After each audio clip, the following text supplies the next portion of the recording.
How's it going, ladies and gentlemen? Welcome back to the fourth bit of doing my GS300 turbo build. And as you saw in the first clip, we drained the oil, and that is because we are doing the return line of this car. The mission is to get these bolts out, which is pretty easy.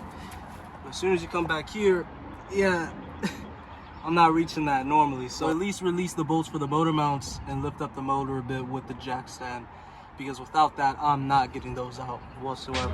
Back in the day when my life was a challenge, I got it from watching them never receive. When I was a configure, breaking the pieces and loving them, treated like down on the beat. Who's it, that nigga that fixed it with killer cookies? I make it hit them lead. That's why they send them fucking trees. When I'm rolling up good, so when I get my clock in loaded.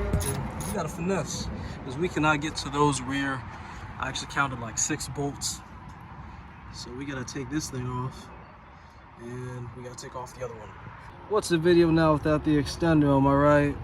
This is what this thing is for. Let's go. Simple. Truth be told, I mean, I already did a few of these off camera, so it's easier to take it off when I put the camera on, but as you can see, it's coming loose. So we almost there. We getting there.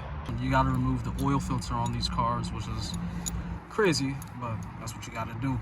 And I tried to use an extension and it didn't really work, so I'm just gonna try to use this without busting my knuckles. So see how many tries this is gonna take me. If you can't see, I'm gonna zoom in. It's right there. Yep. Working on cars is not fun. 17 should be coming free any minute now, and there you go, another 17. So officially the 2 top bolts for the engine mounts are off. Got the blocks on there to the oil pan. I was really hoping that I don't, you know, crack the oil pan in any kind of way, bend it, or mess up like the little return system inside of there, like the oil pump. That's what I'm referring to. But you don't want to do it too much, because you want to keep an eye on these coolant hoses. This one here and this one right here, because you don't want to end up with torn coolant hoses at all. That's bad. This coolant hose, this one, and this one too. And you can definitely see there's a lot more room under here. We're gonna probably get some like engine degreaser to clean all this up. I'm gonna clean it off once I take off the oil pan anyway.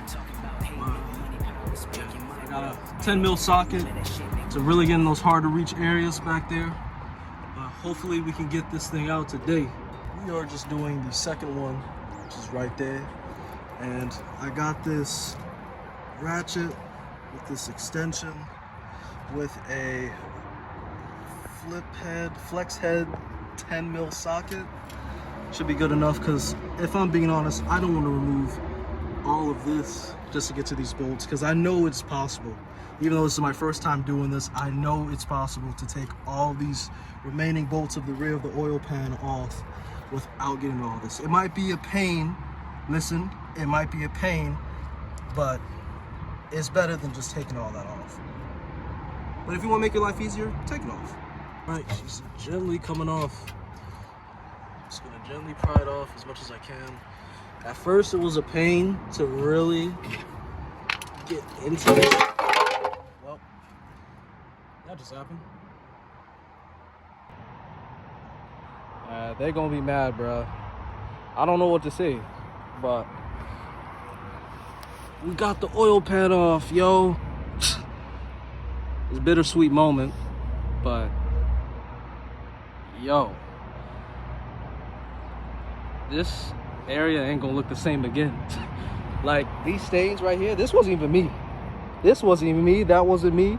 Any of this over here wasn't me. This is my mark right here. And they're gonna be like, yeah, that motherfucker did it. Yo. Allow me to clean this up a bit, yeah? So we drilled through both of the sides of the oil pan where this insert is gonna eventually go, so I can make my turbo drain. So now after you're done drilling that part, what you have to do, you want to place that on there. You want to make your markings. Then you want to drill, but not all the way through, so you can tap and dive some threads on each end and then screw it in. Might add some JB weld just to make sure it's extra tight and secure.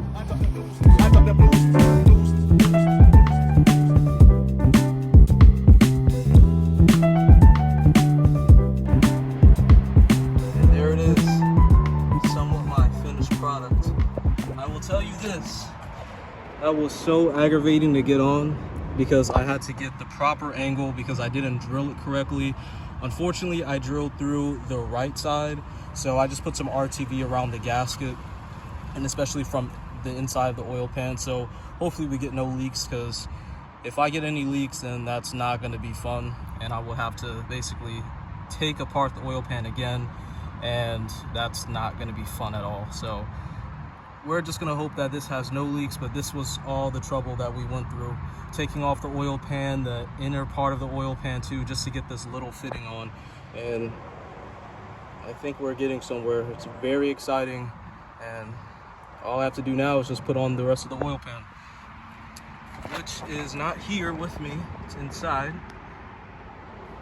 But yeah, that fell down too. A quick tip, make sure whenever you're drilling this part, you want to make sure that you get a lot of the mess as possible up. That means any metal shavings that come out cannot come in contact with the crankshaft at all, because metal shavings inside of your motor is not good. Even if it's the smallest amount, it is just not recommended. So I recommend when you do something like this, you need to clean up the mess, which means clean up the metal shavings. I repeat, clean up the metal shavings. It will save you a lot of time.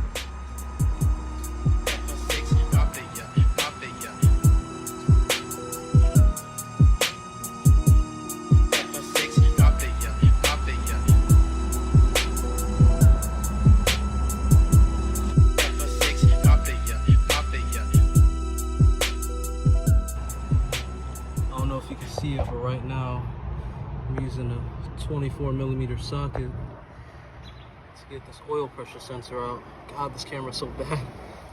Yeah, just to get this out so I can put my T-fitting in there and basically make my oil feed line from here. A few days later, we have everything buttoned up. We have the fitting on the pan, we have the oil pan on, we have everything buttoned up. Now what I'm trying to figure out is how to get my oil feed line set up and my oil drain line set up. But finally, we're going to be able to install my Rev 9 6662 onto the manifold pretty shortly. And then after that, I gotta do my downpipe and do my catch can. And then after that, hopefully we should be ready for the first start. Oh, and I gotta set up my gauges, but that's just something for another day. Just want to make sure everything is done right though. We have come a long way from the first time where I did this turbo build series at all, which was doing that fuel pressure regulator sensor, and that thing completely failed on me. And when it comes to that progress, it's absolutely minute to the amount and the extent of work that we have accomplished here as of me displaying it throughout these videos here. So I will catch you guys in the next one for part 6 of boosting my GS300. So there was a lot more that came from. Appreciate you for watching the video, and remember, stay safe, take care, and be happy. See y'all.